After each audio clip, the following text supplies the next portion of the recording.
After the great liturgical busyness of the Church's year from Advent to Trinity Sunday, we now enter those Sundays after Trinity, the green Sundays of the year, called in some parts of the Church ordinary time.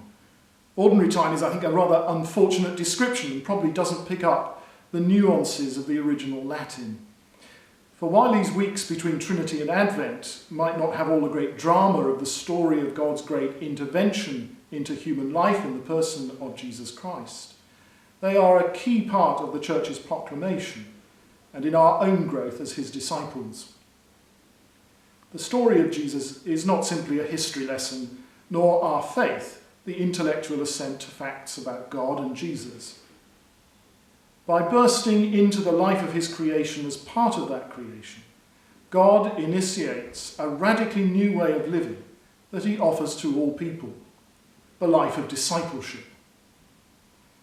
This is the story that we have heard proclaimed in that busy time of the Church's year, a story that does not find its ending at the Ascension or at Pentecost, but which is ongoing, renewed and renewing, pointing us always not only to the redemptive acts of God in the past, but to the hope that all things will be renewed in the kingdom that is to come. It is no accident that the great feast of Trinity Sunday lies at the junction between those two periods of the Church's year. The revelation of God's salvation, seen in the Old Testament and uniquely and supremely in the person of Jesus, borne witness to by the work of the Holy Spirit, is both the revelation of God as Trinity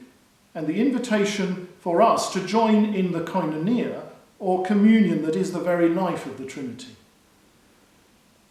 Our response to that invitation is a commitment to grow in our discipleship,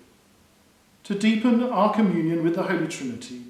and to grow to the maturity of faith to which we are called. This is the purpose of these Sundays after Trinity, that we might grow to be more Christ-like by meditating on his words to us in the Scriptures, fed by his loving grace in the sacraments, and entering more lively into the communion with one another and with the Holy Trinity, who is communion.